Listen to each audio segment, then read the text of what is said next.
Bom dia a todos, sejam todos bem-vindos a mais um webinar.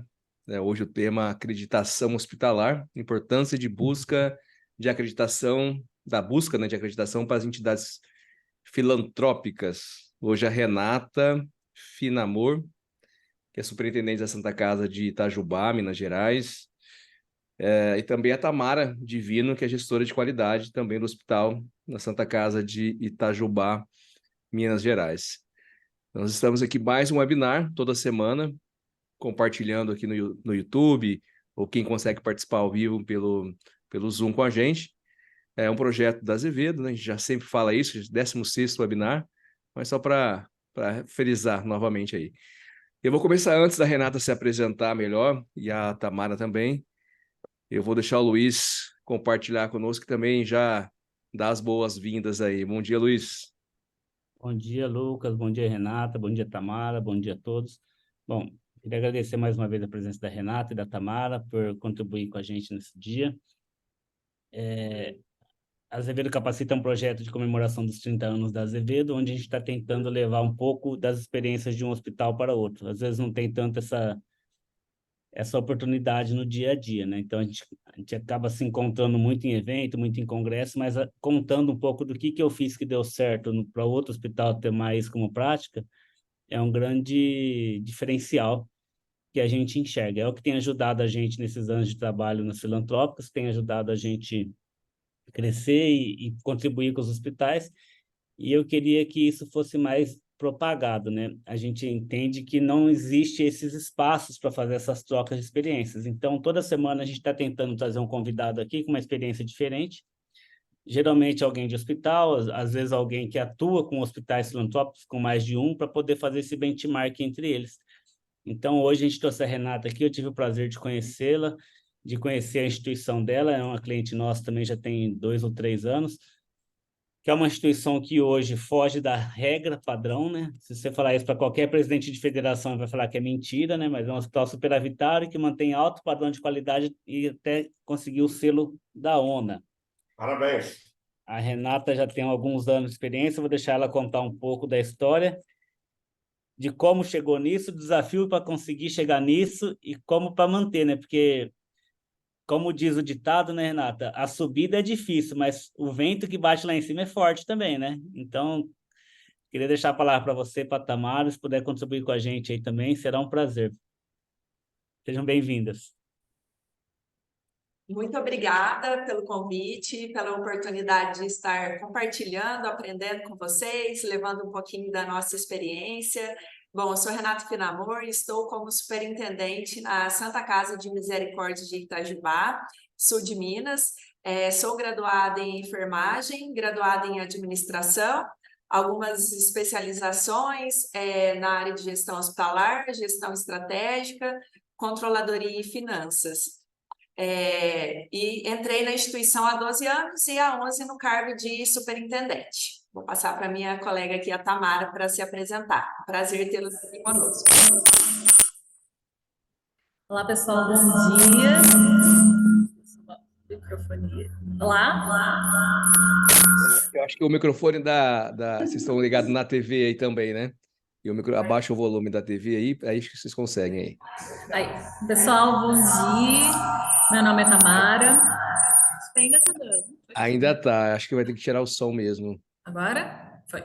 Show, bora lá. Pessoal, sou a Tamara, estou aqui na Santa Casa já há 6 anos, atualmente sou gestora de qualidade hospitalar, juntamente com a Renata, almejamos esse sonho de acreditação hospitalar, conseguimos, hoje a nossa Santa Casa é nível 1, acreditada nível 1 pela ONA, sou pedagoga de formação, sou pós-graduanda em gestão da qualidade em saúde, possuo também alguns cursos na área da qualidade hospitalar, alguns cursos também pela ONA, e diversas instituições também, me especializando em auditoria interna, em processo de melhoria contínua. E hoje a gente vai falar um pouquinho para vocês como que é o processo, né, de acreditação hospitalar e apresentar também uma linha do tempo, como que a Santa Casa conquistou esse selo de qualidade, quais foram os desafios e quais são os benefícios de estar e de ser uma acreditação, de ser uma instituição acreditada.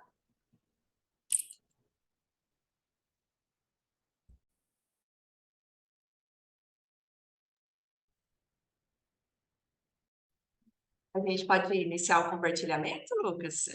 Eduardo? Pode sim, sim, fica à fica à vontade. vontade. Muito Tá, obrigado. A gente está ansioso, na verdade, para enxergar isso. E depois desse vídeo, viu, Renato? Só para te falar, tem bastante gente que pede para ver depois e acaba assistindo. E depois a gente vai Joia. compartilhar com vocês o endereço também, tá bom? Tá, joia. Vou colocar aqui.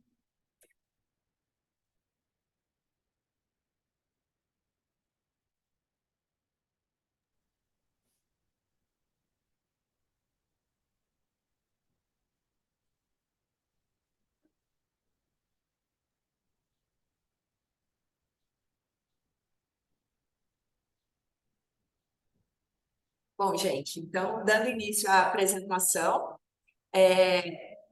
estamos aqui para falar um pouquinho, né, do projeto Azevedo Capacita. Falar um pouquinho da história da acreditação e suas definições. Passo a palavra para a Tamara. E aí, pessoal, pode passar o slide, Renato?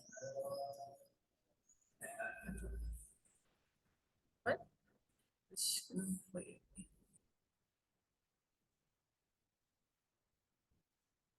Bom, pessoal, qual que é a definição, né? Bom, segundo a ONU, a Organização Nacional de Acreditação, ela é um método, né? A acreditação ela é um método de avaliação e certificação que busca, por meio de padrões e requisitos já previamente definidos, promover a qualidade e segurança da assistência no setor de saúde. Então, para uma instituição ela ser acreditada, ela precisa ser comprovadamente atender, né, os padrões definidos pela ONU, reconhecidos internacionalmente. Bom, realizada a acreditação, o processo de acreditação, né, ele é realizado de forma voluntária e reservada, então é a instituição que se mostra interessada em ser acreditada, em ter esse selo, não tem caráter fiscalizatório, o programa se torna-se um programa de educação continuada, né, e revisto periodicamente para estimular a melhoria contínua, então não fique estagnado. Então, uma vez que você entrou nesse processo de acreditação hospitalar, não tem mais volta. Bom, os níveis de acreditação da ONU são divididos em três, né? Sendo o nível 1 acreditado, onde a instituição ela deve cumprir ou superar em 70% ou mais os padrões de qualidade e segurança já definidos pela ONU, onde há um manual de acreditação já da ONU, onde lá são mais de 1.800 requisitos. São avaliadas todas as áreas de atividades da instituição, inclui também a estrutura física, todos os processos assistenciais. Esse certificado do nível 1, ele tem validade de 2 anos. O segundo nível é o acreditado pleno, aí é onde a instituição ela precisa atender 2 critérios. O primeiro é cumprir também ou superar, aí já não é mais 70%, igual do nível 1, seria 80% ou mais, o quê? Os padrões de qualidade e segurança. Cumprir ou superar em 70% ou mais os padrões zona de gestão integrada, com processo já ocorrendo aí de maneira mais leve, mais fluida, plena, uma comunicação entre as atividades. Então, os auditores, os avaliadores ali da IAG, que é a instituição acreditadora, eles precisam verificar isso. Eles validam esse processo de comunicação entre as atividades, um setor comunicando com o outro de forma efetiva, contínua, fluida. Esse certificado ele tem validade por 2 anos. Terceiro e último nível, o nível 3, acreditado com excelência, onde a organização ela precisa atender 3 critérios, que é a primeira, cumprir ou superar já em 90% ou mais os padrões de qualidade e segurança, cumprir ou superar 80% ou mais padrões de gestão integrada, e o terceiro item é cumprir ou superar em 70% ou mais os padrões ONA de excelência e gestão. Aí é onde eles vão validar se a instituição demonstra ou não uma cultura organizacional de melhoria contínua, se há maturidade institucional, e esse certificado ele tem validade por 3 anos.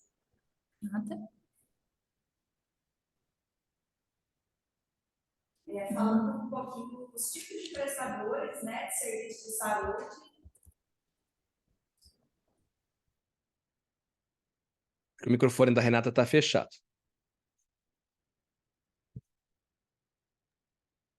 Bom, quais os tipos de prestadores de serviços de saúde que podem buscar a acreditação? Deixa eu voltar aqui na tela cheia.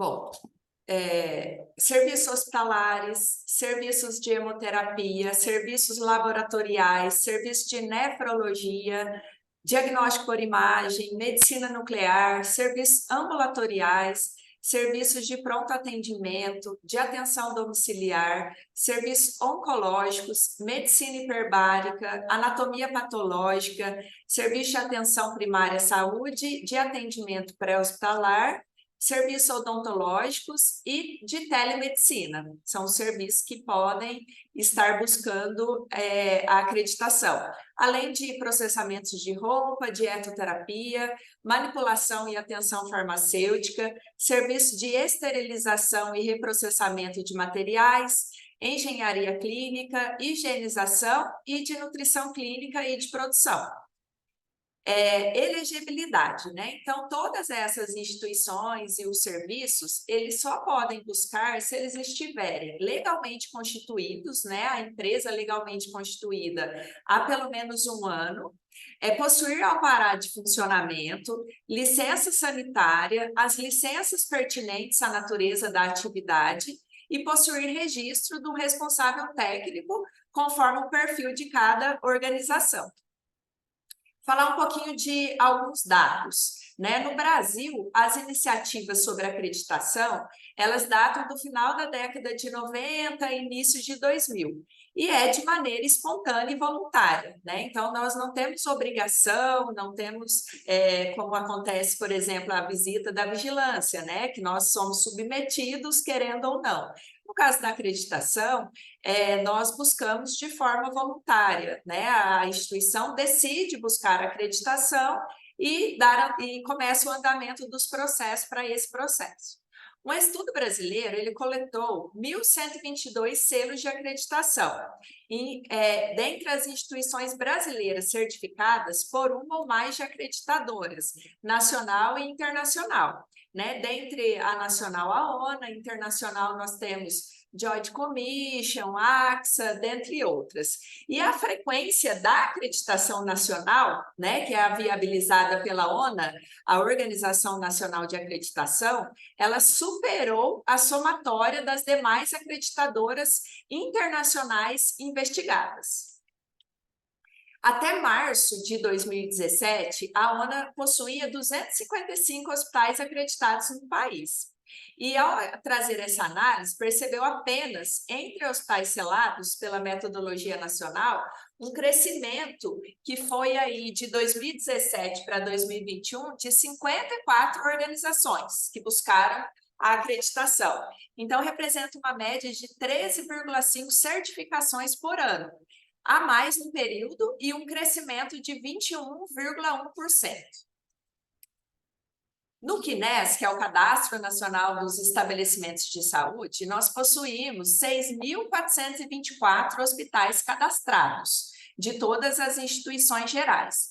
E o número de hospitais acreditados, que são 396, representa um percentual de apenas 6,1% do total estimado de hospitais no país. Então, apenas 6,1% de todos os hospitais que estão cadastrados no CNES, eles possuem algum tipo de certificação de qualidade.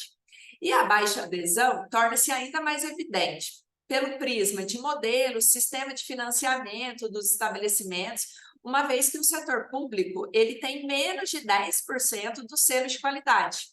Então, um exemplo, nós do setor filantrópico que conseguimos este selo de acreditação, nós estamos no nicho do filantrópico de 2,5% apenas, né? A maioria são hospitais particulares, privados, sem filantropia.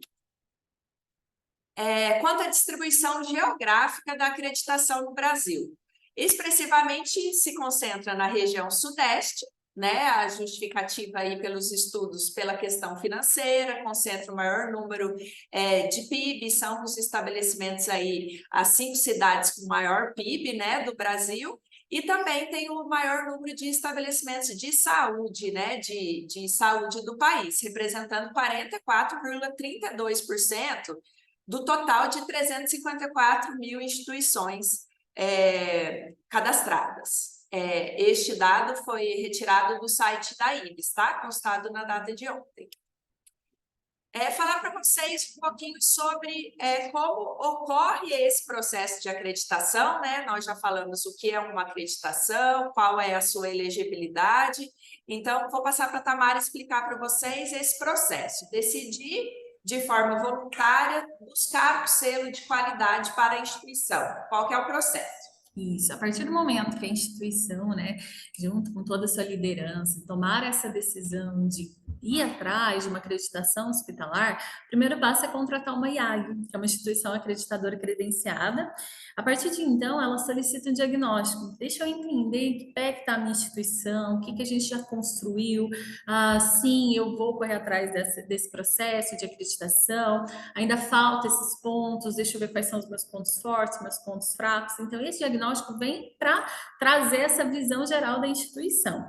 Desde então, se prepara a metodologia para sensibilizar e desenvolver o projeto de acreditação. É implantado um planejamento estratégico, caso a instituição não possua. No caso da Santa Casa, esse planejamento estratégico ele foi construído a partir desse diagnóstico. Depois, é realizado um mapeamento de processo, onde se identifica os riscos, é realizado também programas de capacitação e treinamentos.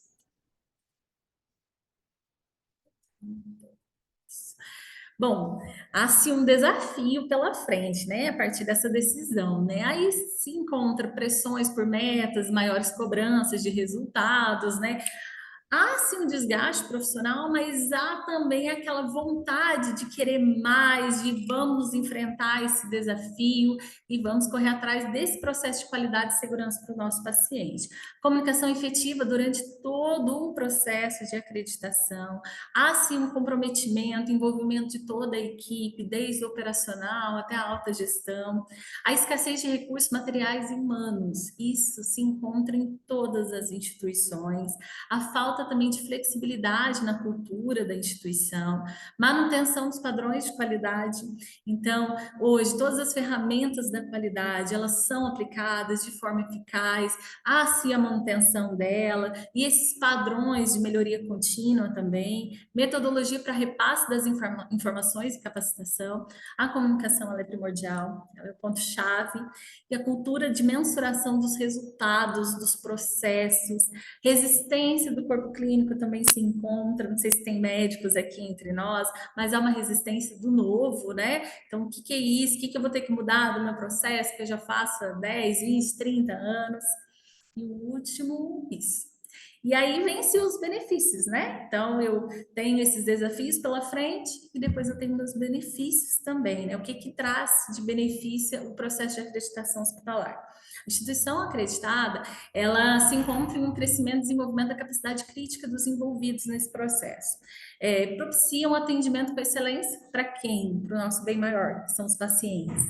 Segurança dos pacientes e profissionais, uma otimização do trabalho, uma gestão de tempo mais eficaz, qualidade da assistência, melhoria da quantia dos processos, a redução de custos. Hoje, a nossa Santa Casa ela tem um setor de gestão de custos estruturado. Há desafios nesse setor? Sim, mas há um benefício pós-acreditação que a gente consegue reduzir os custos, melhoria da integração entre a equipe multidisciplinar, também é um ponto forte, é um benefício que se encontra através da acreditação. Bom, Renato vai apresentar um pouquinho para vocês da nossa Santa Casa. O que a gente já falou até agora para vocês? Nós apresentamos o que vem a ser esse selo de qualidade e segurança do paciente, que é o selo da ONA, né? O processo de acreditação, como que faz para poder entrar nesse processo. E aí agora a gente vai contar um pouquinho da nossa instituição, vamos fazer uma prévia apresentação aqui, e em seguida a gente vai apresentar o passo a passo, como que a Santa Casa conseguiu o nível 1 da ONA. Renato? Bom, a nossa Santa Casa ela tem 126 anos, ela foi inaugurada em 1897. Em 1925, nós tivemos aí apoio de médicos, de irmãs, de enfermeiras e a sociedade que trabalhavam com o coração aberto, né? Daí vem-se o nome de provedor. Existiam-se os provedores que realmente provinham de recursos para fazer a manutenção das instituições, vamos imaginar que hoje nós já temos dificuldade, tendo um retorno aí da questão do SUS, que é dimensionado. Imagina na época que não existia, né, o SUS, então existia uma caridade em volta de todas as instituições filantrópicas e os provedores que realmente dispunham de recursos para manter o trabalho das instituições. Em 1947, nós tivemos o primeiro parto em nossa maternidade. Em 1977, foi inaugurado um novo bloco, que é esse bloco maior aqui, de 6 andares, que é o bloco de internações. Em 2020, nós fizemos a reinauguração da UTI Covid, que foi no 5º andar. Nós possuíamos uma UTI de 10 leitos no 2º andar desse prédio de internação, e estávamos construindo uma UTI no andar inteiro, que seria para a gente transferir a nossa UTI, que anteriormente ela dividia um andar com a clínica médica, então estávamos construindo essa UTI no 5º andar para que atendesse todos os critérios da Anvisa. Porém, assim que a gente finalizou essa revitalização, a construção desse andar, surgiu a Covid. E aí, por Deus, por sorte da gente ter terminado nesse período, a gente conseguiu oferecer 30 leitos de Covid, de UTI Covid, né, em todo esse período, e mais 30 leitos de suporte ventilatório. Hoje, atualmente, já, né, nesse período mais tranquilo, que, né, nem se compara ao período pico aí da Covid, nós já conseguimos transferir a nossa UTI geral de 10 leitos para o 5º andar, e normalizamos os atendimentos. E em 2021, em plena pandemia, nós aprendemos, eu falo que a arte da guerra, né? A gente tem que aprender com as oportunidades. E no período de pandemia foi onde, a partir do momento que tivemos que fazer um plano de contingência, um planejamento estratégico para todo aquele período, né?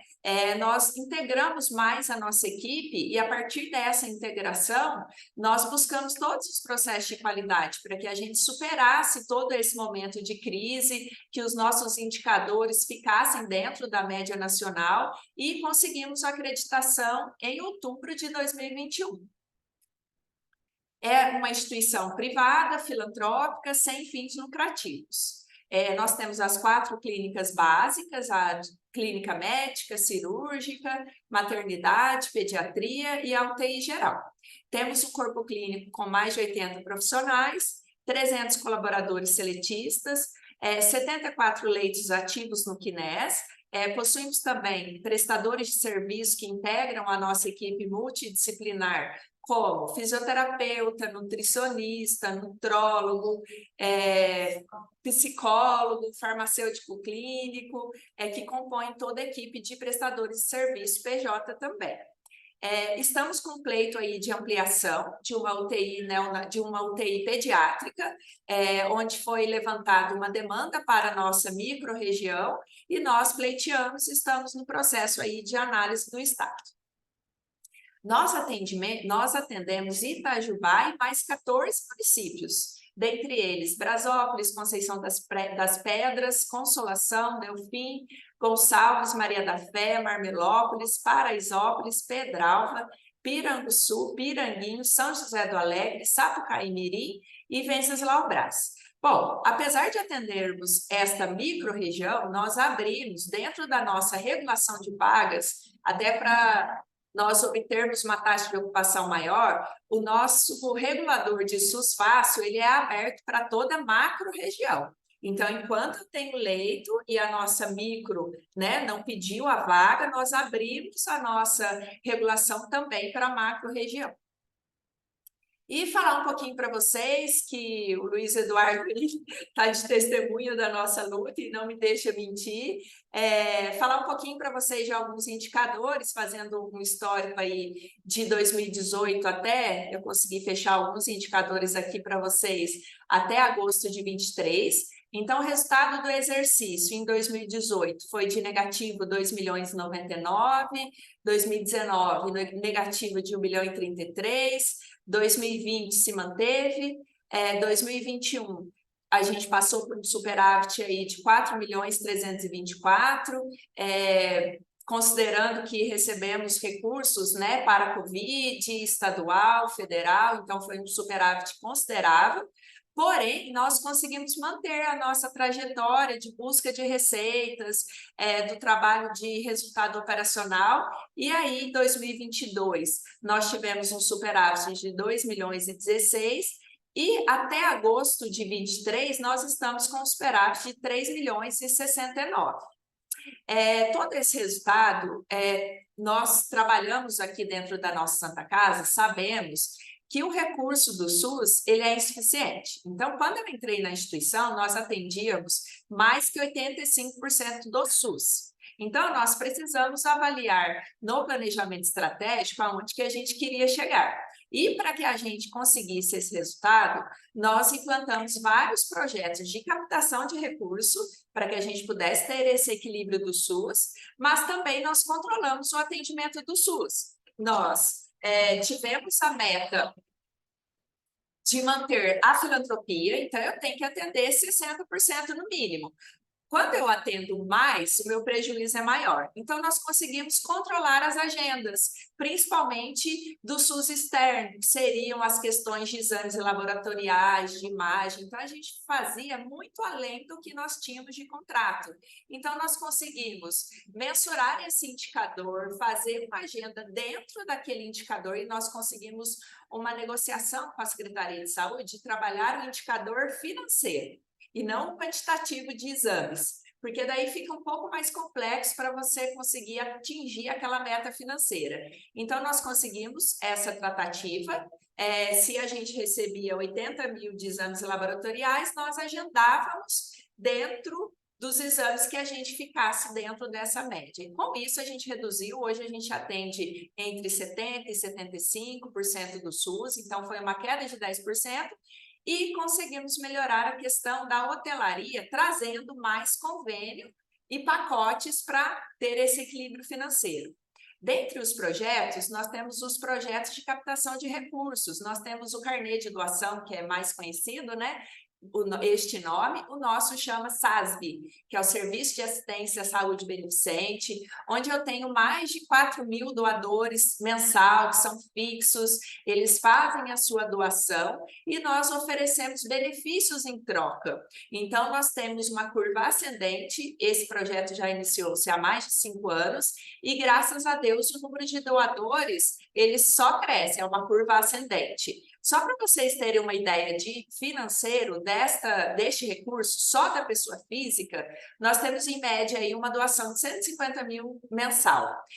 Temos um projeto aí de ampliação para o planejamento estratégico que inicia-se em janeiro de 2024, porém, batemos a nossa meta do primeiro planejamento, que era um aumento em 3 anos de 60%, nós fizemos mais de 100% de aumento de adesão desses doadores.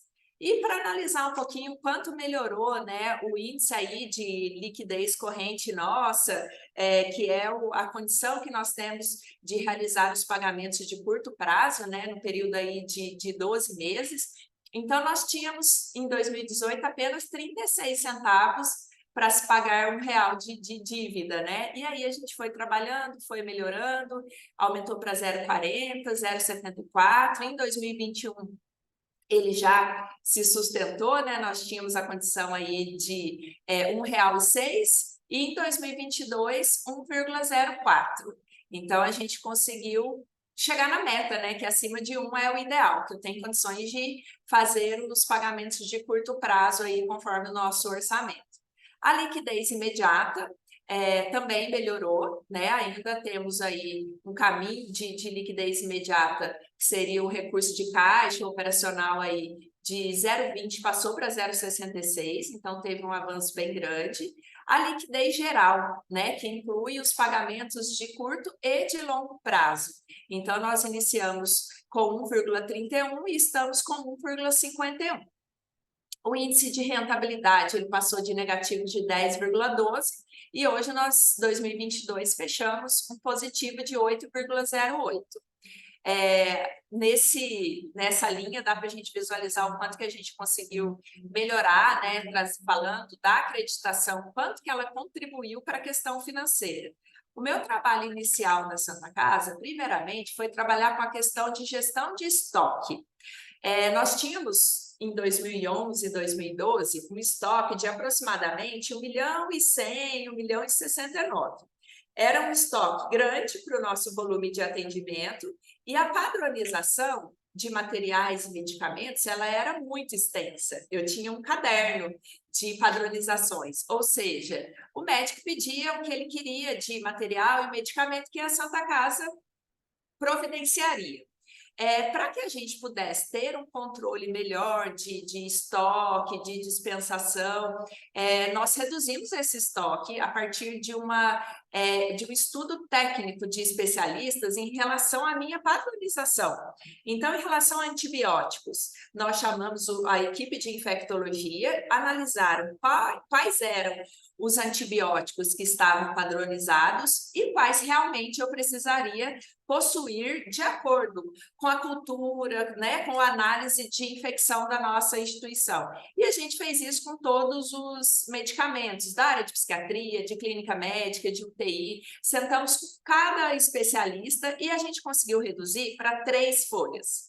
Então, eu teria o que era necessário para aquele perfil de atendimento, se tornou muito mais fácil de gerenciar e, além daquilo que foi padronizado, nós deixamos alguns medicamentos fora de padrão. Que seriam: o médico precisa de um medicamento que não faz parte da nossa padronização. Ele faz uma justificativa que vai para a nossa equipe de farmácia para poder avaliar, e a gente tem, né, que não sendo um caso de urgência, até 48 horas para a gente poder liberar. Então, com isso, a gente conseguiu melhorar um pouco esse gasto com estoque, perda por falta de controle, gerenciar. Implantamos o prontuário eletrônico, que quando eu entrei a gente não possuía. Fala a verdade, a gente nem possuía nem computador da instituição há 12 anos, então a gente conseguiu um recurso que na época era através do PROOSP.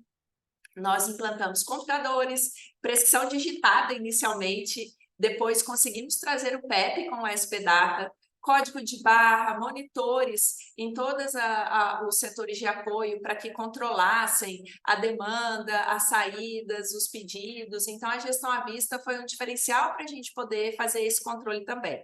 E uma coisa que eu falo que me deixou muito feliz foi a questão que, de vários hospitais que eu tenho contato, a sobrevivência se dá através de empréstimo bancário, né? Então, o capital de giro para se pagar folhas, pagar o 13º, é através de empréstimo. Então, todo mês de janeiro, dezembro, a gente corria atrás dos bancos para analisar os melhores juros, a taxa de juros, para a gente poder fazer este empréstimo. Então, nós fizemos um empréstimo em 2019 de 6.930.000, em 2020 de 14 milhões, em 2021 de 12 milhões. E com toda essa gestão, durante a pandemia, pós-pandemia, nós não pegamos mais empréstimo em 2022 até hoje. Então, em todos esses anos aí de empréstimo, né, agora a gente tem a gestão do pagamento a longo prazo, trazendo recursos através da captação de recursos para que a gente consiga estar pagando a parcela destes empréstimos anteriores, com a previsão aí, né? O último que a gente renegociou com uma taxa menor de juros foi de 84 meses. Porém, não criamos mais dívida, né? Porque a gente acaba ficando com a parcela e adquirindo mais o empréstimo, aumentando essa parcela, nos trazendo esse prejuízo de caixa. Então, o que trouxe esse equilíbrio aí de sustentabilidade foi realmente nós conseguirmos, através de gestão de estoque, controle de orçamento, gestão de custos, não adquirir, não contrair mais empréstimos. Bom, eu não sei se vocês querem fazer alguma pergunta aí através do chat, ou se querem que a gente continue. A gente vai depois só passar agora como foi esse processo, os desafios, os benefícios do processo de acreditação aqui na nossa Santa Casa. Posso falar, Renata? Isso, isso que eu ia falar, se tivesse alguém que ia falar. Elis. Lucas, não tá Não, te é assim, ouvindo. toda pergunta que eu faço mentalmente se responde no próximo slide. Então, eu acho que tá atendendo bem as expectativas, por isso que não vem pergunta, porque a hora que eu penso numa pergunta, vem o slide. Então, assim, a apresentação está muito coesa. Ao final, eu quero só fazer um comentário. Se surgir alguma dúvida, eu contribuo, tá bom? Tá, joia. Tá ótimo. A gente vai falando aqui, mas vocês podem levantar a mão e interromper a qualquer momento, tá É bom? uma sequência lógica. Então, quando você pensa em perguntar, você já respondeu. Quando você pensa em perguntar, já respondeu. Ai, que bom, mas fiquem à vontade. Bom, então a gente vai passar um pouquinho agora para o processo de acreditação.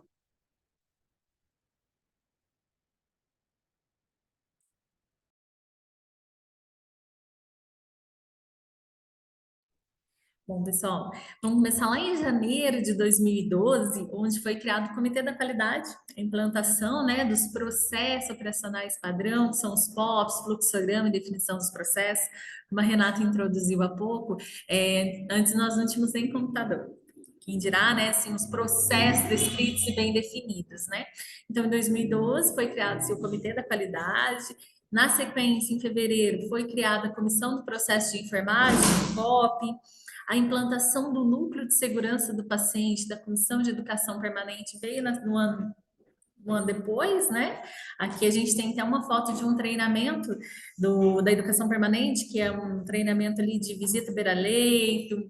Em 2014, iniciou-se o processo de auditorias internas. Nossa, Tamara, mas lá em 2012 que você criou o Comitê da Qualidade, 2 anos depois que você começou a realizar a auditoria interna? Sim, primeiro nós construímos os processos, definimos, descrevemos esses processos, validamos, então depois veio a auditoria interna de forma educativa para validar cada processo, se estava de forma conforme ou não conforme. Como a Renata falou bem, dos projetos de captação de recursos, um deles é o SASB, ele foi criado lá em 2015. Em 2016, teve um grande investimento em tecnologia, inclusive aqui na foto, é um colaborador da Sirius, que é a empresa terceirizada que está aqui na Santa Casa, ali manipulando ali o aparelho de ressonância magnética. Depois, realizado benchmark em hospitais acreditados. Aqui vale um destaque bacana em relação a benchmark, que hoje, até o momento, a gente já teve mais de 20 instituições que solicitaram visita nossa Santa Casa, isso pós-zona, para entender dos nossos processos, como que a gente trabalhou, como que a gente construiu, como que está desenhado nosso mapeamento de processo, gerenciamento de risco, todos esses processos em si. Além da qualidade, a gente recebe também solicitação de visita de benchmark no setor financeiro, faturamento, recepção, enfermagem, lá na assistência também a gente recebe muitas solicitações, e nós recebemos de portas abertas todos que querem visitar a nossa Santa Casa, entender um pouquinho mais do nosso processo, trocar conhecimento, né, Renata? A gente fala muito nisso, a gente aprende com vocês, vocês aprendem com a gente.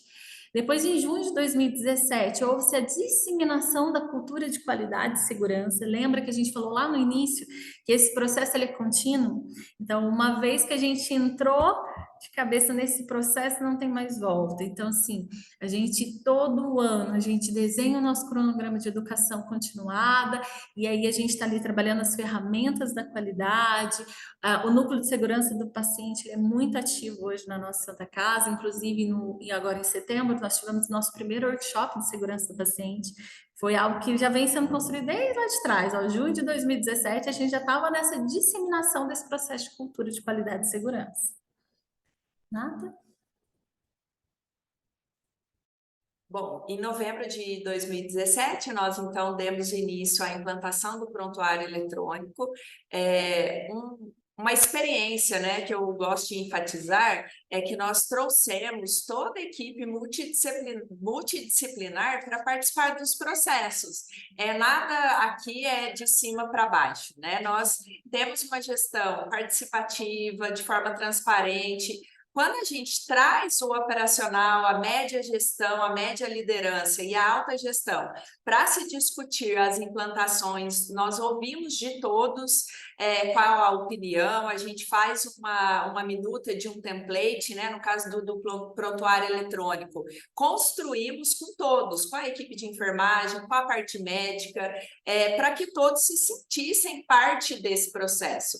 Quando acontece o processo desta forma, nós temos uma adesão muito melhor, o processo se torna mais fácil, as pessoas entendem o porquê e a gente consegue otimizar para que seja da maneira mais efetiva possível, porque escutamos todas as frentes, né, de nível médio, de nível alto, né, da alta gestão e principalmente do nível operacional. Junho de 2018, nós reunimos com a alta administração, a provedoria, os conselheiros, para a gente poder trazer, né, a aprovação do processo de certificação. Contratamos, então, após a aprovação do Conselho Administrativo, uma IAC. Nós temos várias IAC, a partir de um estudo de custo-benefícios, nós escolhemos o IQG, que é o Instituto Qualiza de Gestão, né? Existem outros, nós entramos em contato com várias instituições que já eram acreditadas, com várias acreditadoras e escolhemos, após essa pesquisa, o IQG. Então, em setembro de 2018, realizamos o contrato. Em dezembro, nós fizemos a apresentação do processo de certificação para a liderança. Então, como a Tamara colocou, para a gente fazer um diagnóstico, buscar todo o mapeamento de processo, nós trouxemos algumas ferramentas administrativas. Então, nós utilizamos a ferramenta de SWOT para a gente analisar internamente, né, os pontos fortes e fracos. Então, cada líder fez o seu diagnóstico do seu setor e trouxe para a reunião de liderança quais eram os pontos fortes e fracos. Então, nós pudemos mapear toda a instituição com o olhar de cada gestor, de cada operacional, e a partir daí nós escolhemos quais setores nós iríamos trabalhar em nosso planejamento estratégico. E a partir daí utilizamos mais uma ferramenta que foi o BSC, o Balance Scorecard, com as frentes, né, financeira, processo, pessoas. E a partir do diagnóstico do SWOT, entendendo os pontos fortes e fracos de cada setor, baseado na pesquisa externa do mercado, da política, nós avançamos e decidimos em conjunto com a liderança, a alta gestão, quais pontos nós levaríamos para o nosso planejamento estratégico. A partir desse momento, já com o planejamento estratégico construído, o mapa de processo, o macro e o micro, né, nós conseguimos levar isto para toda a equipe. Nós nomeamos coordenações por setor. Existem algumas coordenações que são obrigatórias, por exemplo, na UTI, que através da RDC 7 eu tenho obrigatoriedade de ter um coordenador médico RT, uma enfermeira especialista em UTI RT, mas em outros setores nós não temos essa obrigatoriedade. Porém, nós precisávamos muito, principalmente da parceria médica. A enfermagem já é envolvida, né? Eu falo que a gente trabalha como uma engrenagem, a gente está envolvida com todos os setores, com todos os processos. E aí nós trouxemos os médicos para trabalhar nesse processo, porque ele, principalmente, né, como prescritor, como um cliente interno que nos traz a receita, que nos traz o paciente, nós envolvemos e com o apoio da diretoria clínica e técnica, nós conseguimos nomear um coordenador por todos os setores. Então, nós nomeamos coordenador de clínica médica, de clínica cirúrgica, de centro cirúrgico, de maternidade, de pronto atendimento e de pediatria. Concomitante com esse médico, eu também... Olá? Posso fazer uma pergunta? Vocês remuneram a coordenação ou não?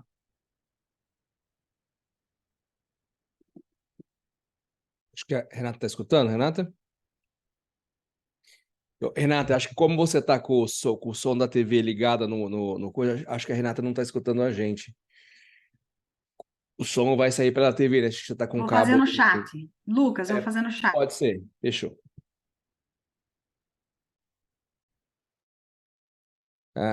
A Tamara, se você quiser... A Tamara também acho que está escutando a gente. Tamara, se você quiser passar para a Renata, mas enquanto isso, fica à vontade. Assim, Lucas, a Renata está ouvindo agora. Está ouvindo? Está ouvindo. Elis, pode falar, Elis. Olha lá, as coordenações são remuneradas, foi isso que a Elis falou. Se as coordenações são remuneradas, e se não, como que vocês conseguiram essa adesão de coordenação desvincular, porque é um investimento alto, né? De coordenação. Como que vocês lidaram com isso? Sim, Geraldo, você quer mudar aí? Sim, nós conseguimos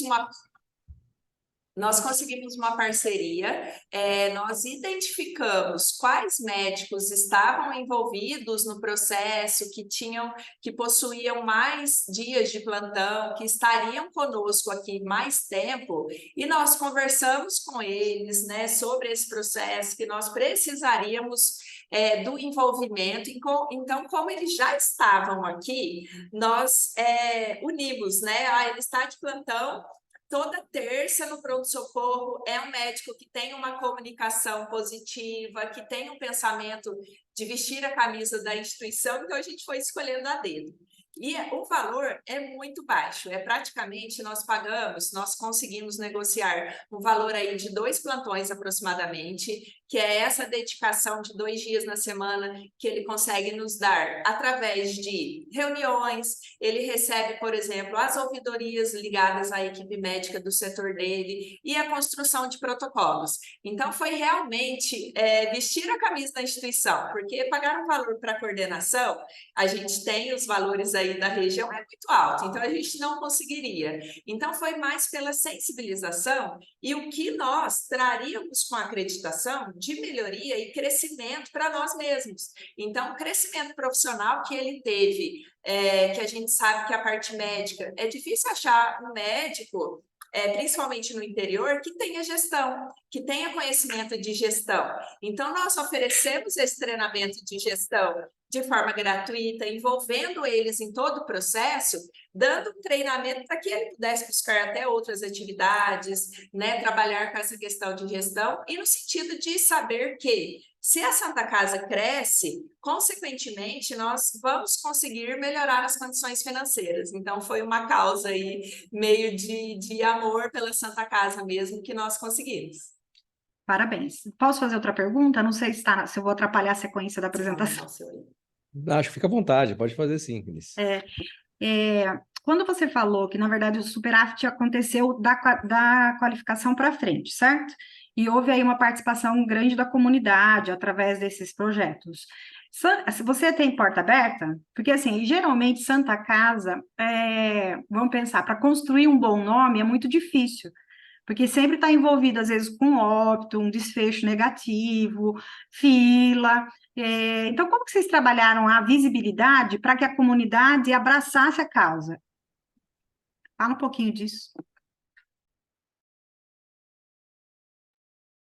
Sim, quando eu entrei na instituição, foi um namoro aí de 3 meses. Eu estava no estado de São Paulo, eu sou natural daqui de Itajubá, e eu tive aí algumas oportunidades durante as minhas folgas de estar vindo, recebi o convite de estar analisando. E realmente a visão da comunidade era muito negativa, né? De toda a questão de indicador, de ser aquelas falas, aqueles jargões que existem, saco sem fundo, entra dinheiro e nunca tem dinheiro, são as questões que nós estamos acostumados. Porém, a partir do momento que eu consegui entrar na instituição e visualizar a situação, eu visualizei uma oportunidade muito grande de mudança, né? Porque como nós não tínhamos nenhum dado, nenhum indicador para se trabalhar, né, no dia a dia, e a questão de pesquisa de satisfação também não existia, eu abracei essa causa e falei, peraí, eu vou estar na minha cidade, eu tenho uma oportunidade de estar contribuindo, tem muita coisa para se fazer, e eu acho que durante a minha jornada aí, eu não falei, mas eu tenho 23 anos na área de saúde, trabalhei no estado de Minas, São Paulo e no Pará. E com toda essa experiência, eu acho que nós precisamos ter uma estratégia de sensibilizar a equipe, porque nem tudo é dinheiro. Nem tudo é só a questão financeira. Se eu tiver uma questão financeira muito positiva, mas não tiver uma cultura de humanização, de segurança do paciente, se eu não tiver uma cultura de mensuração de indicadores, de nada adianta a questão financeira, né? Então, eu trouxe essa questão de gestão com toda a experiência, a equipe abraçou a causa e nós começamos, primeiro, a levar para a população tudo que nós estávamos fazendo. Mas antes de levar para a população, nós fizemos uma questão de gestão transparente e participativa dentro da instituição. As pessoas, os colaboradores, eles não sabiam como era a questão financeira, quais eram as receitas que nós tínhamos do SUS, a questão de dívidas de impostos, né, de dívidas trabalhistas. Então, nós, a partir do momento que fomos desenvolvendo os processos de segurança, trouxemos também essa gestão empresarial. E como quando mostrávamos os números e onde a gente queria chegar e de que forma, a gente foi conseguindo sensibilizar primeiro o cliente interno. A partir daí, nós trabalhamos com marketing, porque o que era levado para fora, o que os jornais falam, é o que dá mídia, né? No sentido de negativo, de que morreu, de que demorou para ser atendido. E nós não tínhamos a questão de marketing. Então, nós criamos o setor de marketing, criamos a nossa página no Face, no Instagram, recentemente aí mais ativos no LinkedIn, e passamos a desenvolver ações internas e levar isso para a população. Quais eram os nossos indicadores, as nossas perspectivas, que tínhamos uma gestão estratégica, que trouxemos a questão de compliance para a instituição, abrimos o canal de ouvidoria, então assim, eles não tinham onde reclamar, né? Eles reclamavam na mídia, hoje não. Hoje nós temos uma pesquisa de satisfação, onde 100% dos clientes são avaliados, eles preenchem e avaliam todos os serviços. Nós temos o canal de ouvidoria, tanto do cliente externo quanto do nosso cliente interno, e o núcleo de segurança do paciente, onde nós damos feedback, né? Então, eles têm a oportunidade de visualizar que nós recebemos a ouvidoria, nós tratamos com uma equipe, uma comissão que é designada pela alta gestão, que assina um termo de sigilo, que tem um treinamento para isso, e eles conseguiram visualizar as melhorias. Para você ter uma ideia em relação, por exemplo, como que a gente ganhou a equipe médica? O salário, o valor de plantão era muito baixo, porém, né, a taxa de ocupação era muito baixa, mais baixa, né, do que a gente tem hoje. Então, nós fizemos uma tratativa, olha, nós temos condições de aumentar o plantão, 5% a cada mês, se a meta de taxa de ocupação chegar em 80%. E com isso nós tivemos o limiar de aumento de 30% no valor de plantão. Com taxa de ocupação, o TI, por exemplo, hoje a minha média de taxa de ocupação é de 75% a 85%. A gente bate a meta aí do Valora, né? Então, toda essa questão de trazer a população junto com as questões de ouvidoria, saber que nós tratamos melhoria contínua. Eu sei onde está o problema porque eu tenho esses canais, nós temos a oportunidade de atacar estes pontos, trabalhando com a equipe para que aquele erro não aconteça novamente, as questões mais graves, né, de situações mais delicadas. Temos ferramentas, por exemplo, Protocolo de Londres, onde nós reunimos com a equipe multidisciplinar, pessoas específicas do caso citado, e nós deliberamos. Precisamos mudar ferramentas, processos, fluxos. A partir daí, quem levou o nome da Santa Casa e mudou tudo isso foi o cliente, porque ele entra, ele tem a situação real do atendimento, de tudo que a gente está buscando, através do treinamento da nossa equipe de enfermagem, da equipe médica e da pesquisa de satisfação. Sobre a porta, nós tínhamos porta aberta até 2019, né? A gente começou bem antes essa questão de treinamento e de processos, porém, nós temos duas instituições hospitalares na cidade, e por motivos políticos, a prefeitura retirou a receita da porta aberta da Santa Casa, levou para outra instituição. Porém, nós mantivemos o nosso nível de filantropia, atendendo a população através do SUS Fácil, que é o nosso software de gestão de transferência de pacientes do SUS.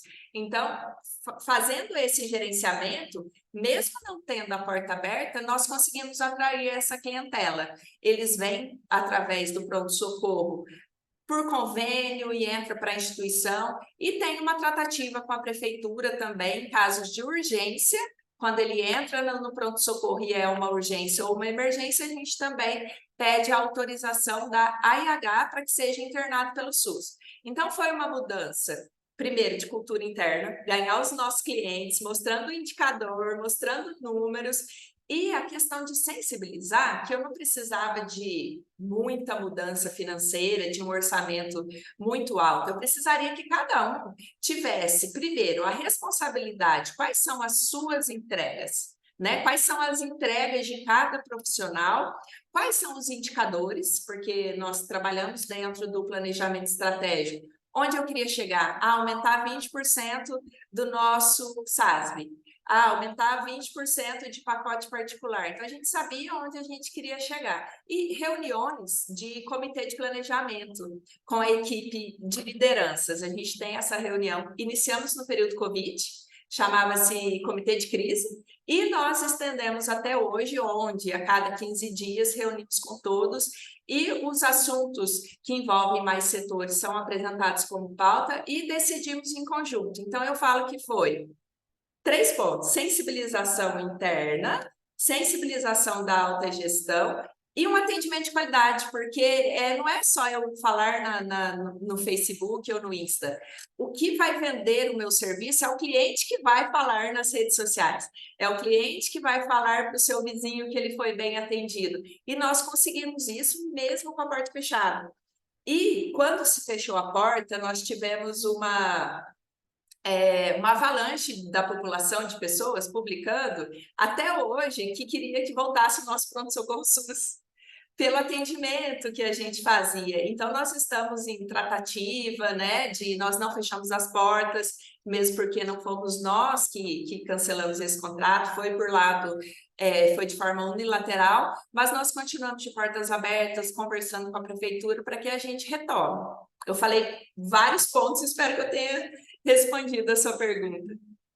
Sim, é interessante essa construção que você apresentou, porque assim, é uma mudança de cultura que vocês conseguiram rápido, porque cultura organizacional demora-se até 5 anos para você mudar, e você fez uma trajetória excelente, né? Encurtou esse tempo. E é interessante para quem está participando da live, que fique gravado, porque nós vamos, a partir de janeiro, o Estado de São Paulo vai aderir uma tabela SUS paulista. No contrato atual, nós temos metas quantitativas e qualitativas. Então, os contratos também visam a qualidade assistencial e a segurança do paciente. Com essa nova tabela, como que vai ficar, né? Há uma conversa interna na Secretaria Estadual de Saúde, como que as metas qualitativas serão medidas. E dos critérios é alguma acreditação até 3 anos. Então, todas as instituições do Estado de São Paulo que vão aderir à tabela, porque é facultativa, terão que buscar uma acreditação em 3 anos, que é mais ou menos o tempo que vocês conseguiram. Então, é excelente essa apresentação, então, de parabéns.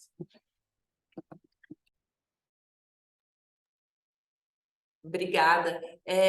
Um apoio muito importante para a gente foi de convencer o Conselho Administrativo, né? As instituições centenárias possuem conselheiros, algumas das instituições, os conselheiros são de diversas áreas. E eu falo que a gente convence a equipe com números. Contra números não há argumento. Então, toda essa questão de sensibilizar as áreas, eu falo que eu fiz questão de estar junto com todas as equipes, fazendo uma sabatina, ensinando junto com a qualidade. A Tamara é uma parceira, ela ensinou a se desenvolver as ferramentas para o mapeamento, né, de processos. Nós utilizamos a ferramenta aí de CIPOC. Então, foi dada uma aula foi dada uma aula para a coordenação médica e de enfermagem, e eles se responsabilizavam em multiplicar para a equipe. E aí reuniam com a equipe para verificar ali, né, quais eram os clientes, fornecedores, os riscos daquele setor. E aí a gente passou para a questão de contratos internos, que é uma coisa que eu falo assim, para quem está na gestão é muito bom. Porque quando eu tenho uma queixa de um setor, por exemplo, o setor financeiro... Você está falando do cliente fornecedor. Do cliente fornecedor. Oi? do cliente-fornecedor, os contratos cliente-fornecedor internos. Ai, é excelente, né? Isso. Meu Deus, Nossa, afina ajuda muito, muito. né? Eu cortei o exemplo que você ia dar. Desculpa. Não, imagina. Mas, assim, foi uma coisa que facilitou muito a minha vida, porque, imagina, eu não tinha processo nenhum, eu não tinha fluxo, então, assim, administrar uma instituição hospitalar, por mais que a nossa seja pequena comparada a outros Os problemas hospitais, são os são mesmos. 73 leitos e mais de 80 centros de custos. São 80 mini fábricas dentro de uma só que a gente tem que trabalhar para que tudo funcione de uma forma harmônica, para que a gente entregue o que o paciente necessita, né? Então, cada setor fez a sua contratualização e quando tem alguma queixa de um setor, o financeiro está queixando que o compras não está entregando. Qual é a minha pergunta? Qual é o seu contrato? Ele tem que entregar até qual hora? Qual horário? Ah, não entregou? Você fez a notificação? Ah, não fiz. Então, você vai notificar, porque nós vamos reunir e analisar por que ele não está entregando. E dependendo do argumento dele, a gente implementa essa contratualização. Mas a gente não dá o peixe. A gente ensinou, então a gente sempre resgata, porque senão a gente fica de casa trabalhando, né? As pessoas vão ligar, quebrou um aparelho de elétrico, eu estou em casa. Tá bom, o que você fez?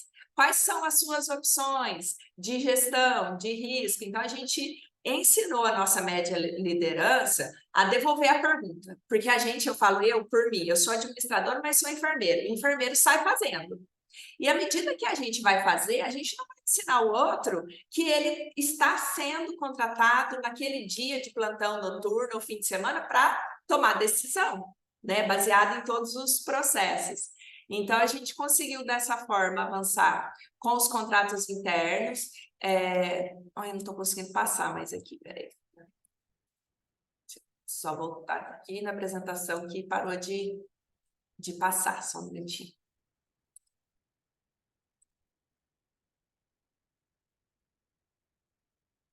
Tá, então, deixa eu ver onde eu parei aqui na linha do tempo. A gente... Foi? Tá, então a gente apresentou em dezembro de 2018 o processo de certificação para cada liderança, a gente pegou, né, a base do manual da ONA, nível 1, que vem separado por cada frente ali de gestão de equipamentos, farmácia, pessoas, e nós fomos sentando com as equipes e lendo os quesitos e ensinando, sanando dúvidas com o próprio IQG, como que eu implantaria aquele processo e quais seriam as evidências que nós teríamos para demonstrar que conseguimos conquistar aquela conformidade, aquele indicador da ONA. Em fevereiro de 2019, nós recebemos a visita diagnóstica. Em março, nós tivemos a reestruturação do setor de projetos. Em junho, nós realizamos o primeiro simpósio de segurança do paciente. Em novembro de 2019, nós iniciamos a realização de pesquisa de clima, para nós também ouvirmos o nosso cliente interno, né, os colaboradores, quais os pontos que nós precisaríamos avançar aí dentro do planejamento estratégico.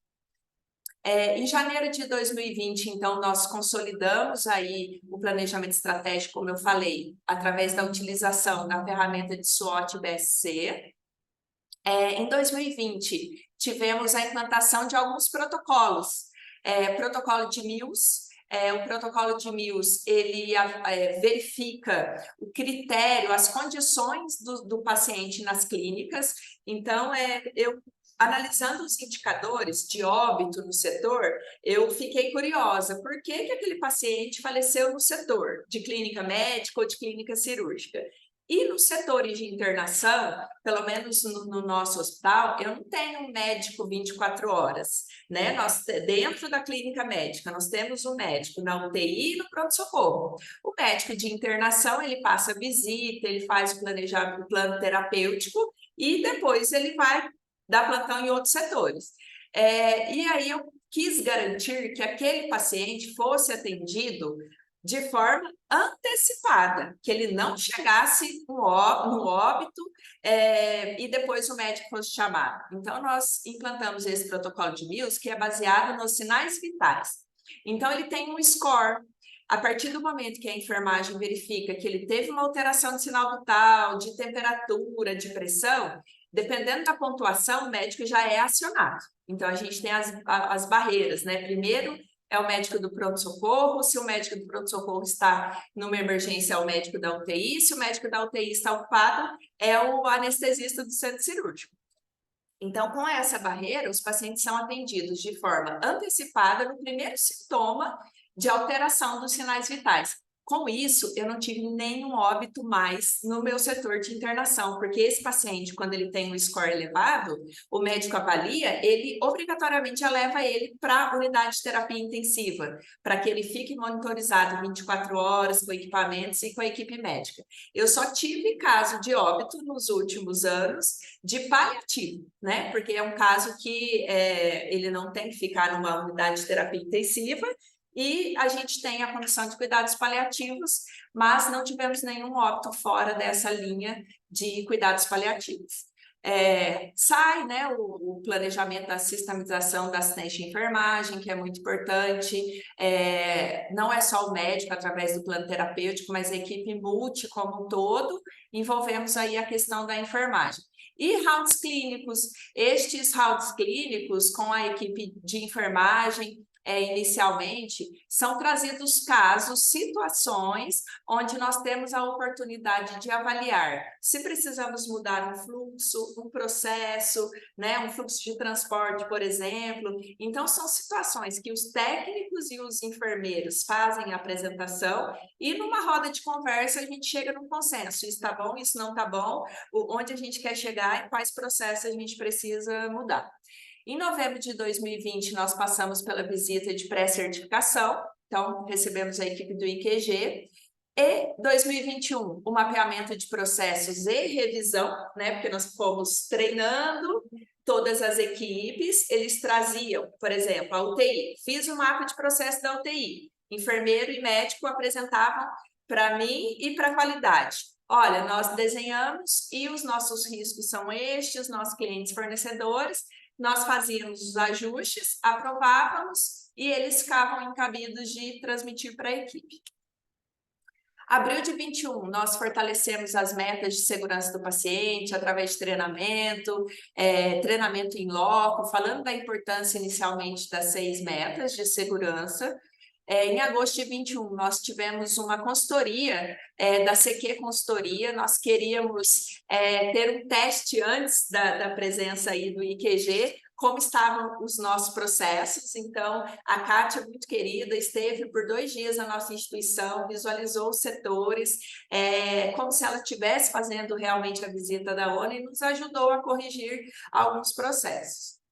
Em setembro, nós recebemos a auditoria, né, realizada pelo IQG, e em outubro de 21, nós fomos homologados. Recapitulando que, para o nível 1, eu precisava de atender 70% dos 1.500 quesitos nível 1. E, por alegria, eu falo que foi chancelado todo o nosso trabalho, nós fomos classificados em 99,8. Eu até falei, nossa, eu podia ter ido para o nível 2, porque foi quase 100% dos quesitos, né, do nível 1 de acreditação. Isso demonstrou realmente que a equipe se envolveu, a equipe trabalhou. Então, assim, minha gratidão para toda a equipe, todo o corpo clínico, que realmente vestiu a camisa, né? A gente não teve um recurso financeiro como mereciam, mas nós estamos crescendo com esse processo e a gente tem essa meta de melhorar cada vez mais a questão dos salários, dos plantões, dos pagamentos, atrair cada vez mais pessoas do mercado de trabalho que tenham a visão de responsabilidade e de crescimento profissional também. Aqui nós fizemos, né, a entrega oficial, nós chamamos todos os colaboradores de média liderança, alta gestão. Aqui a gente tem o provedor o senhor Marcos, que está aqui na instituição desde 2006, de forma voluntária, vestindo a camisa da nossa instituição. Ele aprovou, né, todo esse processo de trabalho, de gestão que eu trouxe junto à minha equipe executiva para a Santa Casa. O doutor Francisco, que está tirando o véu aí do certificado, que é vice-provedor atualmente e vice-diretor clínico. Foi muito gratificante ver a equipe, assim, sabe, uma chancela de todo o trabalho validado com esse certificado. E o que eu falo, que não é só o certificado na parede. Eu acho que o Luiz pontuou no começo, se não me falha a memória, não é fácil conseguir conquistar o primeiro, mas manter é mais difícil ainda, porque você tem que trabalhar o resgate de toda a equipe, a gente não pode perder os processos, os protocolos, as reuniões de treinamento. Então, a questão do treinamento da equipe de média gestão da liderança, ela é muito importante para que a gente consiga evoluir, né? Então, nós completamos aí agora em outubro de 22 um ano de acreditação, lembrando que o certificado ele tem o nível 1, né, a durabilidade por 2 anos. Então, nós já estamos com um projeto, né, que foi apresentado pelo IQG na recertificação. Eles estiveram conosco agora no começo de outubro, fizeram a visita, a validação de como estavam os nossos processos. Nós conseguimos manter a certificação, então fomos recertificados em nível 1 e já temos um projeto, né, para um ano, para nós conseguirmos aí, se Deus quiser, passarmos para o nível 2. O nível 1 para o nível 2, o foco agora é manter todos os quesitos do nível 1, porém avançar para questões de análise de indicadores clínicos, a questão dos protocolos, de trabalhar melhor, cada vez mais a comunicação efetiva e manter os nossos indicadores financeiros. A questão do indicador financeiro, ela só é possível se eu tenho um orçamento, que eu consiga visualizar o meu resultado, o meu caixa em relação àquele orçamento, e nós trabalhamos de forma participativa, onde todos os responsáveis de setores, eles sabem qual é o seu orçamento. E nós estamos trabalhando com a questão de gestão de custos. Eu tenho custos dos setores e está em desenvolvimento a análise por cada líder. Ele vai apresentar no meu setor, o meu orçamento para aquisição de alimentos é de 30 mil reais. Este mês eu fiquei dentro, ok, 28, 30 mil. Olha, no mês seguinte eu fiquei em 35. Eu consigo justificar porque ficou 5 mil. Eu tive um número maior de paciente crítico, eu usei mais sonda, e aí cada líder ele vai ter condições de fazer a sua defesa e um plano de ação para que a gente consiga ficar dentro do orçamento e continuar com esse índice aí superavitário, para que a gente consiga manter. Eu falo que quando eu entrei, os pagamentos não estavam em dia, e graças a Deus, nos últimos 10 anos, nós não atrasamos mais pagamentos, e isso é um fator motivador, porque para o colaborador trabalhar com salário atrasado, não saber se vai ter 13º, então isso foi um dos pilares também, cuidar de quem cuida, né? Cuidar dos nossos colaboradores da questão financeira. E lembrei também de um fator da saúde mental. Nós disponibilizamos psicólogas, então nós temos um projeto, como que chama mesmo? Projeto Acolher, onde os nossos profissionais, médicos, enfermeiros, técnicos, serviços gerais, eles podem fazer agendamento à medida que sentirem necessidade, para a gente poder contribuir também com a saúde mental. Você quer falar um pouquinho? Bom, resumindo todo esse processo, né, que nós mostramos, é um print da tela lá do site da ONA. Então, hoje a Santa Casa ela é o 3º hospital filantrópico acreditado em Minas Gerais e o 7º hospital acreditado em Minas Gerais. Então, e o primeiro aqui de Itajubá. Então, aqui nessa tabelinha que a gente mostra, tá lá, Santa Casa de Misericórdia de Itajubá, certificação acreditada, hospital filantrópico. E isso tudo que a Renata exemplificou agora no finalzinho só foi possível por ter toda essa equipe, esses 300 colaboradores, prestadores de serviço, todo mundo enganjado. Então, assim, a Renata, como a nossa superintendente, nosso pilar, ela traz muito isso, ela acredita. Então, se ela acredita, toda a equipe está junto no mesmo barco, todo mundo vai junto, e o resultado disso é esse selo, é essa acreditação hospitalar ONA que a Santa Casa tem. Então, no início, bastou acreditar. Então, a Renata acreditou, nós fomos atrás, nós fizemos benchmark, fazemos até hoje, só que a diferença é que hoje nós fazemos benchmark em hospitais acreditados, de nível 1 para cima, porque nós queremos ser melhores a cada dia, sempre com foco no paciente, qualidade e segurança para o nosso paciente, e acreditar.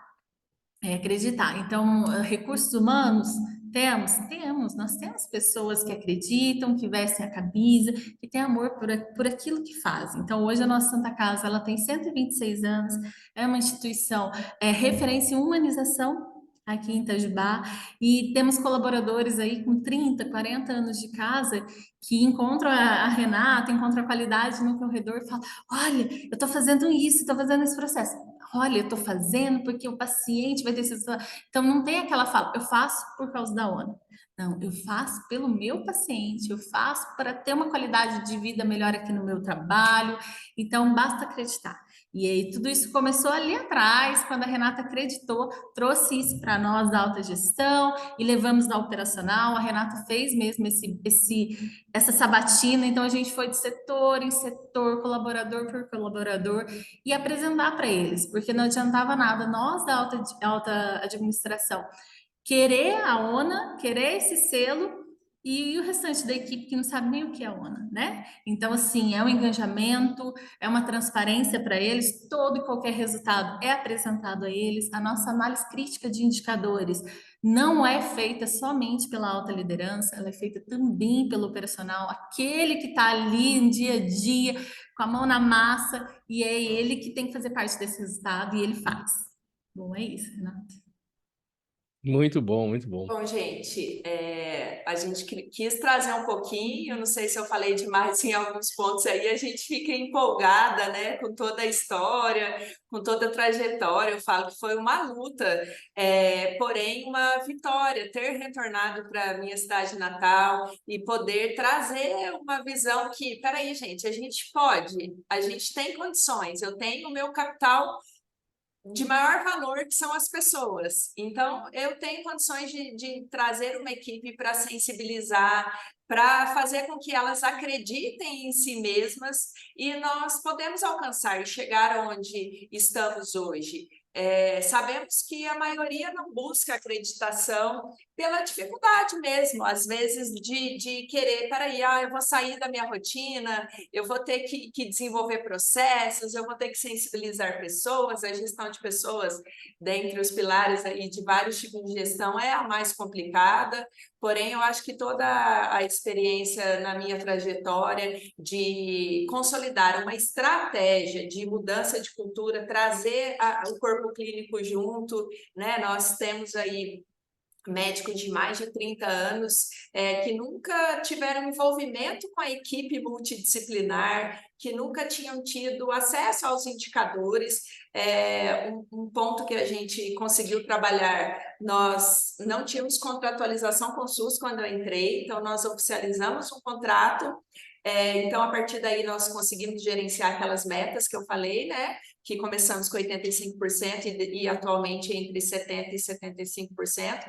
Nós conseguimos trabalhar com as dívidas também. Então, hoje, nós não temos a dívida com os nossos colaboradores, os impostos são pagos, nós fizemos parcelamentos de dívida do passado. Eu acho que é um caminhar, né? Cada um que passa deixa o seu legado, e a gente teve que trabalhar com questões do passado, de dívidas, de problemas com fornecedores. Então, hoje nós não temos mais problema com fornecedor, graças a Deus, porque no início a dificuldade de fazer negociação, como você deve, o preço vai lá em cima. A partir do momento que nós fomos gerenciando, trabalhamos em estoque com curva ABC, XYZ, e realmente conseguimos gerenciar o nosso estoque, nós conseguimos ganhar a colaboração colaboração de fornecedores, a questão dos parcelamentos das dívidas, com apoio aí do setor contábil, tanto interno quanto externo, e a questão de negociações. Eu falo que muitos fornecedores, muitos clientes de parceiros externos, tinha uma questão de sugar da Santa Casa, né, por não ter controle dos seus indicadores. Então, nós enfrentamos vários problemas de contratos, mudanças, para que fosse o ganha-ganha, e não sugar da Santa Casa para eu crescer numa instituição particular, por exemplo. E com isso a gente foi conseguindo, através da população, pesquisa de satisfação, núcleo de ouvidoria, toda essa questão de compliance, trazer a visão diferenciada da população. E, primeiro, não é só humanização. A instituição que é só humanizada, que é boazinha, mas que o cliente entra com diabetes, mellitus, e sai com um membro fraturado, não adianta ser humanizado. Então, eu preciso da humanização em conjunto com a qualidade. E aí, a humanização já é nato das instituições filantrópicas, por toda a dificuldade, por todo o nome, né, misericordiosa. Mas trouxemos a qualidade, a gestão, preciso de indicador para poder trabalhar. Bom, gente, desculpa aí o tempo que eu ocupei de vocês, mas fiquem abertas. Se eu não conseguir responder tudo a Tamara, a gente vai buscar informações e vai estar passando para vocês. Muito obrigada. Acho que foi ótimo, viu, Renata e Tamara? Acho que é um exemplo, né? Acho que o que você trouxe para a gente hoje, dentro do nosso cenário, sim, acho que serve como um exemplo. É sobre acreditação, sobre acreditar na acreditação. E eu vejo que, assim, tem muita gente aqui no chat falando isso, né? Dando parabéns pelo trabalho. E sobre algumas... Acho que a maioria aqui foi sobre agora que que está escrito hospital, eu não sei quem que é, mas parabenizou sobre a gestão de custos, né? Se já trabalharam com custos por procedimento e por paciente. Eu não sei quem que é que perguntou, mas tem essa pergunta também, Renata e Tamara. Alessandra que perguntou. Sim, nós temos a gestão de custos, a Tamara depois pode dar mais detalhes, ela é a gestora do responsável pela gestão de custos, mas foi, assim, um dos primeiros trabalhos que nós fizemos. Por quê? Porque se eu não sei quanto custa e quanto eu recebo, como que eu vou fazer uma tratativa de negociação dos pacotes, negociação com os convênios? Então, hoje a gente sabe quanto custa tudo, né? Então, a gente conseguiu, por exemplo, definir pacotes com a Unimed, onde nós ganhamos tempo, ao invés de faturar uma conta aberta, nós identificamos qual é o meu custo, qual é a minha margem ali de lucro que eu quero trabalhar com aquela empresa de convênio, e nós fechamos alguns pacotes e otimizamos o processo de faturamento, por exemplo. Então, quando a gente tem negociações com prefeituras, com pacotes, às vezes até mesmo com cliente externo, nós sabemos, nós temos uma planilha onde temos os valores e o custo, quanto custa aquele pacote. Então, a gente consegue saber até onde eu posso chegar para trabalhar com todos os nossos clientes. Não é fácil gerenciar, mas assim, fazendo a pesquisa de mercado, hoje o nosso pilar é estar um pouco abaixo dos valores do mercado aqui da cidade e da região.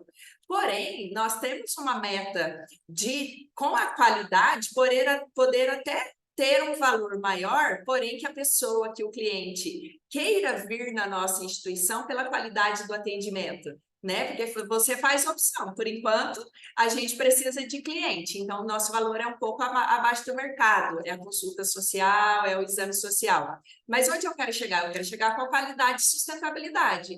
E o cliente, ele prefere, por exemplo, hoje meu pronto-socorro, se pensava, né, as pessoas que fecharam, que a gente não ia conseguir manter um pronto-socorro, por exemplo, de convênio particular. E eu mantenho hoje, é sustentável, a gente tem ótimos profissionais que trabalham com atendimento e através de protocolos. Então, foi um dos primeiros passos aí, trabalhar a gestão de custos. Você quer Muito bom. Se alguém quiser, fica aberto, se alguém quiser falar, Tamara, quer complementar? Contribuindo, fechando aqui o que a Renata está falando, hoje a gente tem um analista de custos e indicadores. Então, está bem atrelado esses dois pilares aí, custos e indicadores. Então, eu medi, eu mensurei e o que eu faço com esse resultado? Então, um ganho também durante todo esse processo é a análise crítica mensal desse resultado, desse indicador. E, bom, a Renata falou bem aí do nosso processo aí de gestão de custos.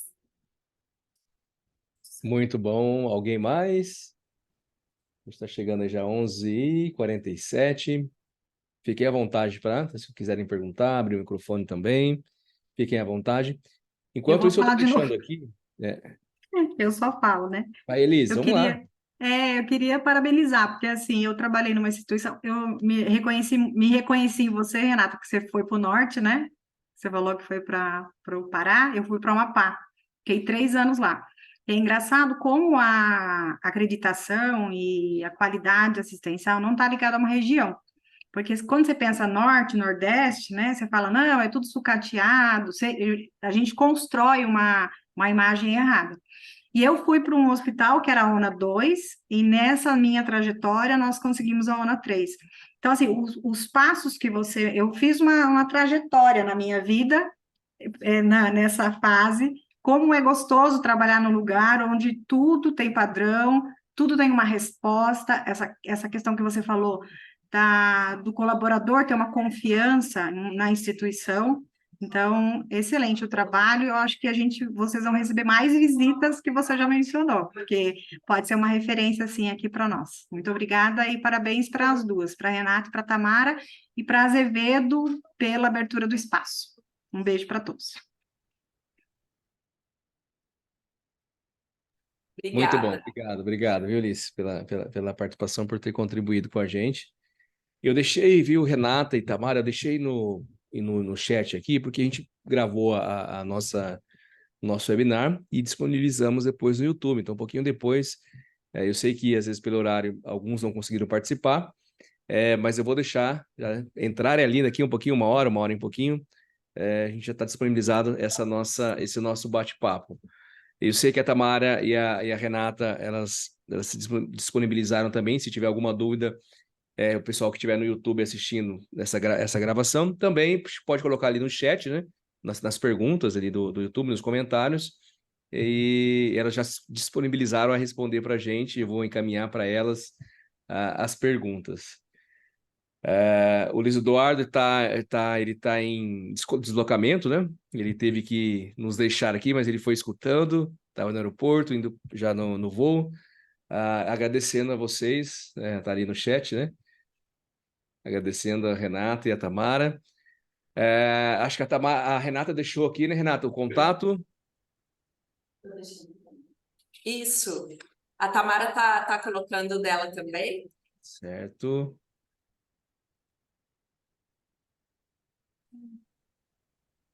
Bom, gente, tem também o meu e-mail, é renata.finamor. Eu não estou conseguindo escrever mais aqui no chat, eu não sei o que aconteceu. Mas a Tamara Tá. vai colocar o nosso e-mail, temos as nossas redes sociais aí também, Santa Casa Itajubá.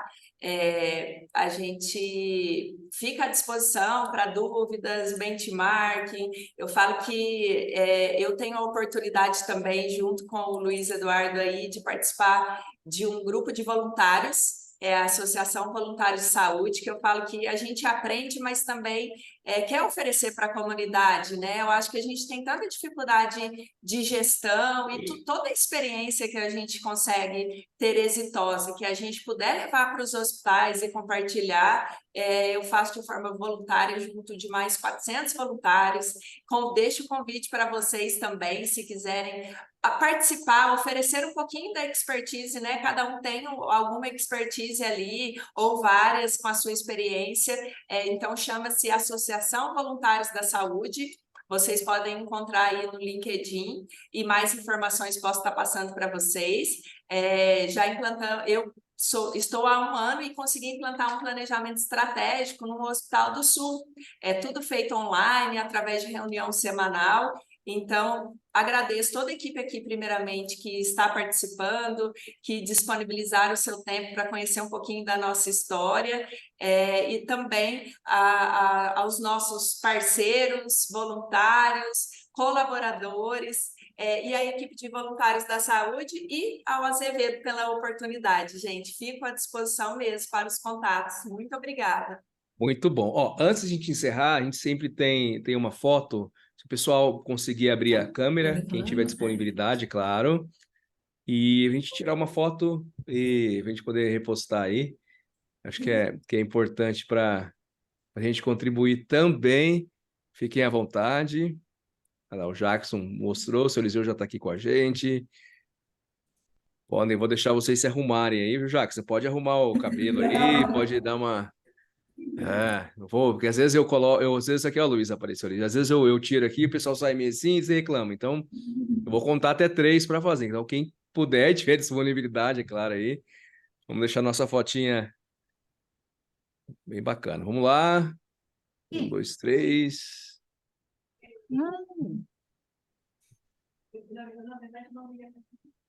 Bom, foi.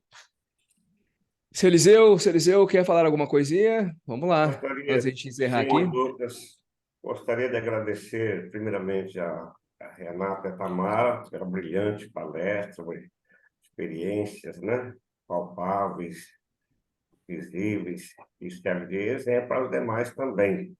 Que nem tudo é ruim, nem tudo está perdido. Tem como reverter o prejuízo em lucro, déficit e superávit. Logicamente que não é fácil, né, diante das condições que estamos vivendo, mas com medidas consistentes, planejadas, é possível, como vocês fizeram. Parabéns pelo resultado da entidade, Itajubá. Eu queria, uma próxima oportunidade, eu gostaria de ir conhecer com o Luiz Eduardo, com o Jackson, algum menino da equipe que for, para conhecer aí essa bela cidade que eu não conheço. E muito parabéns, muito obrigado a todos os participantes, muitos clientes nós estamos vendo aqui pela relação, nós já prestamos, temos quase umas 100 santas casas, mais ou menos, de auditoria, e é um prazer trabalhar nesse segmento. Eu comecei lá em 97, então já faz muito tempo. Agora o Luiz Eduardo, o Jacques está mais à frente, mas eu ainda estou ativo aqui, prova de vida, se aparecer algum parecer de auditoria assinado por Eliseu Azevedo, existe ainda, graças a Deus estou aqui. Muito obrigado a Renata, a Tamara mais uma vez, ao Lucas, que coordenou, o pessoal da FEOS, nossos clientes. Obrigado a todos. Tenham um bom dia e uma boa semana. Isso aí. Renata, então, já agradecendo também em nome da Azevedo, o seu Eliseu já falou aqui um pouquinho. Lembrando que a gente vai deixar a Renata e a Tamara, claro, lembrando que a gente vai deixar gravado aí, né, da Sobinar. Coloquei novamente, mais uma vez, o YouTube. Quiserem compartilhar, fiquem à vontade com os colegas, né, de trabalho, alguém que possa se motivar com o nosso tema de hoje. Tamara e Renata, fica à vontade para as considerações finais. Obrigada pela participação, foi muito bacana. Quando eu recebi o convite da Renata, eu falei, bom, vamos lá, vamos falar de tudo de bom que a gente já fez, da nossa caminhada, e assim, continua, não tem volta, e é daqui para frente, e processo de melhoria continua sempre. Estamos à disposição, quem quiser fazer um benchmark, conhecer um pouquinho mais da nossa instituição, dos nossos desafios, as portas da Santa Casa estão abertas, venham conhecer Itajubá, uma cidade muito gostosa aqui no sul de Minas, e estamos aí, né, parceira? Isso mesmo, esperamos vocês aí, senhor Eliseu e demais participantes, para virem tomar um café, comer um pão de queijo aqui com a gente. E eu gosto de reiterar no final, as instituições acreditadas, elas não são perfeitas, como nenhuma é. A diferença é que nós buscamos melhoria contínua, identificamos a falha e corremos atrás de estar cada vez mais próximos aí da excelência. Gratidão a todos. Renata, aproveitando, só se você descobrir, eu não consegui lembrar o nome da esposa do Dr. Walter Evangelista, sei que ela é médica, faz tempo já, faz tempo que eu não tenho contato com ele, mas fala que eu mandei um abraço, enfim, eu vou lembrar dela essa turma, tá bom? Obrigado. Tá, Joia, obrigada. Um abraço. Bom, muito bom. Valeu, pessoal. Obrigado a todos, né? Obrigado, Renata, mais uma vez. Obrigado a Tamara, a todos que participaram, que contribuíram mais uma semana. Semana que vem, novamente, né, convido a Tamara e a Renata para assistir com a gente, né? Doutora Kátia Rocha vai estar com a gente aqui, já está alinhado aqui, então vamos estar juntos Aliás, mais é de uma Minas vez. Gerais, né? É mineira também, muito Kátia boa. Rocha. Exatamente, doutora Kátia. Valeu, pessoal. Obrigado, viu? Mais uma Um abraço, vez. tchau, tchau. Até a próxima.